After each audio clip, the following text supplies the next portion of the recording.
Two groups of young, healthy individuals were assigned two different training interventions for 2 weeks. The first group only did 10% of the training volume of the second group, and what's more, that first group spent 90% of their time at low intensities. Like, really low. The sort of low intensity you'd be doing during recovery intervals. Any guesses to which of those two groups got faster? Well, the results were super close, but surprisingly, the first group that did less work got faster. What sort of training did that first group do? It's called SIT, or sprint intensity training. And here at TrainerRoad, we dug into the science so you don't have to. Before we get into the studies, let's define sprint intensity training, see how it differs from high intensity interval training, and also see what happens to your performance when you do sprint intensity training. SIT is pitched as one of the most time efficient ways to train. Unlike typical high intensity interval training, SIT doesn't aim to make you faster by extending time in zone or perhaps minimizing that rest between intervals. Instead, the duration of the work is mostly static, and the time between intervals is super generous, with work to rest ratios as generous as 1 to 8. If you're following me so far, this probably sounds like a really welcome change from those VO2 max intervals, but you simply just never seem to get enough time to rest. But sprint intensity training is not easy by any means. In fact, it might actually be tougher than standard high intensity interval training. The work intervals in sprint intensity training are absolutely 100% all out. You aren't focused on hitting a specific power target and holding it. Instead, for every one of those 30 seconds, you are focused on pedaling as hard as you possibly can until you literally can't even. In the research we'll look at today, these 30-second sprints were repeated 4 to 6 times with generous recoveries in between, as much as 4 minutes. Now, it's important to note that while this sort of training will likely make you a better sprinter for your races and group rides, it's not the typical sort of training you do to become a better sprinter. In those cases, there's more focus than just power. There's focus on technique, leg speed, positioning, and even sprinting in a depleted state. SIT stands apart in that its only goal is to introduce an extreme amount of strain on your body for a very short period of time. But all that said, we have to step back and consider the training principle of specificity.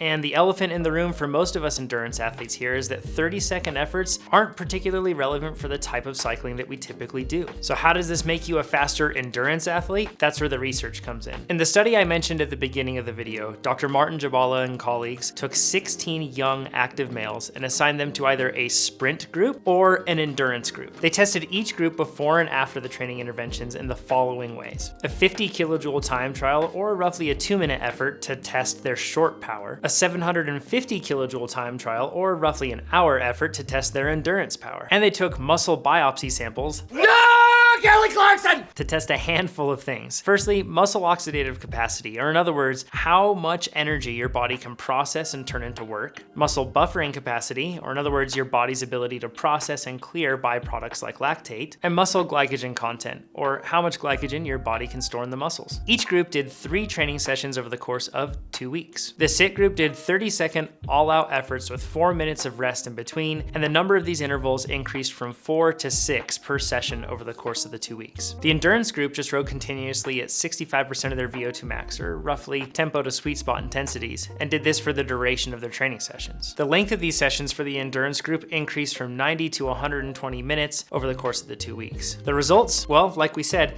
there wasn't much difference between the two groups, with a slight edge going toward the SIT group, which really isn't that impressive until you start to think about how little the SIT group actually trained. And that bears mentioning again. The SIT group did 90% less work than the endurance group, yet they scored similarly with a slight edge in the short time trial, the long time trial, and also in the muscle biopsy tests. As the authors put it, given the large difference in training volume, these data demonstrate that SIT is a time-efficient strategy to induce rapid adaptations in skeletal muscle and exercise performance that are comparable to endurance training in young active men. But it's not just this study. In 2013, Dr. Nicholas Gist and his colleagues performed a systematic review where they looked at 303 studies, eventually narrowing it down to 16 that met their criteria, and this gave them a total of 318 participants in the studies they were considering. 9 of these involved cycling, 6 involved running, and 1 involved rowing. After reviewing the data from all of these studies, the authors concluded SIT is effective in improving aerobic capacity. The effect is moderate to large in comparison with no exercise control groups, and not different when compared with endurance training control groups. So if the effects are so similar, we should all be asking ourselves what the heck we're doing training 5 to 15 hours like endurance athletes instead of sprinters. But the reality reality is, SIIT training is a bit more complex than it seems at first glance. But you know what isn't complicated? Hitting the like button. So if you haven't done that already and you're enjoying this video, that's a small thing you can do that will help this in a big way. So go down there,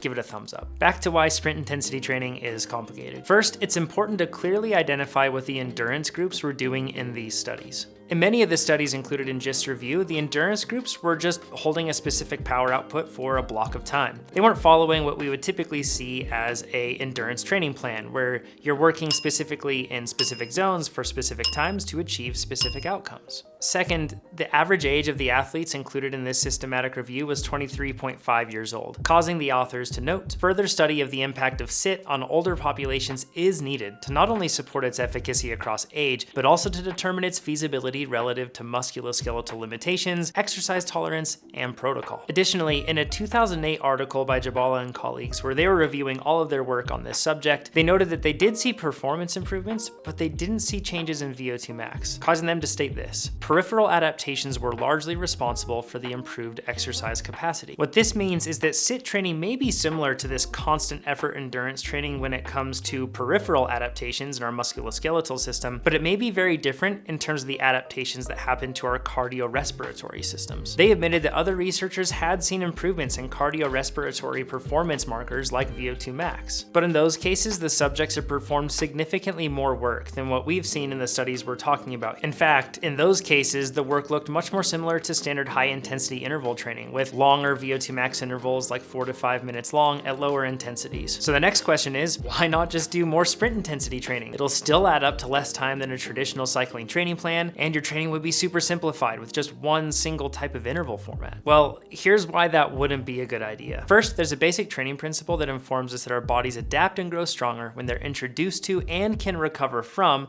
a novel stimulus or something new. Looking at it from the opposite perspective, you simply can't do the same training over and over and expect the same results. You will reach a point of diminishing returns. A varied, well-structured training plan will introduce novel stimulus at appropriate levels all the time, helping you get faster consistently. Second, most of the studies included in GIST systematic review used training interventions that lasted less than 6 weeks. In their words, this leaves much to be determined regarding the impact of continued participation in SIIT on not only further improvements in VO2 max, but also on the time course of physiological adaptations, participant adherence, and injury rates. And third, SIIT is extremely taxing. In Jabala and colleagues' 2007 study, they noted that it required the following: an extremely high level of subject motivation. Given the extreme nature of this exercise, it's doubtful that the general population could safely or practically adopt the model. So who is sprint intensity training best for, and how should you implement it into your training? Well, there's no denying SIIT's extreme potential for athletes that are time crunched. For those that simply don't have many hours to train in the day, but also for those that don't have much time in between now and their goal event. There's also no denying how strenuous this type of training is. But if you aren't able to follow a training plan because you are truly time crunched, this does seem like a good way to get meaningful improvement in very little time. Just make sure you're giving your absolute all in those 30-second efforts, and then make sure that over time, you're progressing that workload gradually. And that doesn't mean by making the sprints longer or more intense. That simply means by adding more sprints, but making sure that you keep the rest between intervals at least the same. And another thing to mention is that the researchers never clarified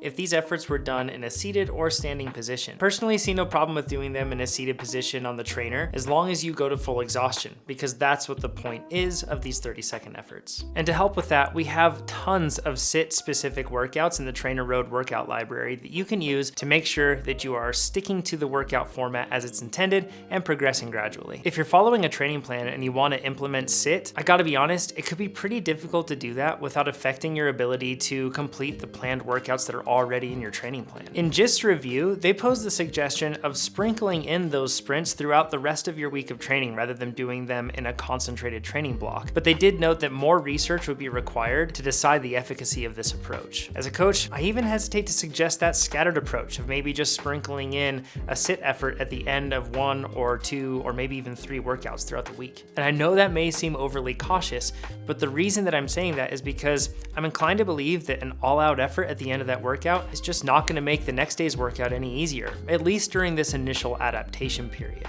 So perhaps over time, this is something that you can get used to, but then the question has to be asked, could you be dosing your body with training stress in other ways that are more specific to your goals? It's worth considering. So let's recap. As of now, according to the research, it seems like CIT is a great alternative for athletes that simply don't have enough time to follow a training plan. The research clearly shows positive peripheral effects. And as the workload increases over time, it seems more likely that it could have positive cardiorespiratory effects as well. Above all, it seems like an approachable training intervention that you can step your way into without too much commitment up front. And that's great news for all athletes, whether you're on a plan or not. Now, personally speaking, in conclusion, I'm a bit torn. On one hand, I'm thinking that maybe this is scientific backing for going for all those safe but short KOMs. And just thinking that we may have played a role in this mass capturing of KOMs around the world makes me big proud. On the other hand, I'm wondering if us inspiring you all to do so much sprint intensity training work has effectively reenacted that scene with Chunk from Goonies. All the people started getting sick and throwing up all over each other. I never felt so bad in my entire life. That's it for now. I'm curious, are you planning on implementing sprint intensity training into your training plan? If so, let me know down in the comments below how you do it, your concerns, all that stuff. This is a really interesting topic, and I bet a lot of us have experience in doing similar training, but maybe not something this specific. Between now and next time, go over to TrainerRoad.com and sign up and check out all the CIT-specific training that we have in the workout libraries and give adaptive training a try. It'll make you faster. Hit the thumbs up down below, the notification bell to not miss a single upload from us here on the YouTube channel, and of course, subscribe to our YouTube channel so then you can keep getting faster. And join us every Thursday at 8 a.m. Pacific on our YouTube channel and whatever podcast feed you have to join us for the Ask a Cycling Coach podcast where we discuss topics just like this. Thanks everybody. Talk to you soon.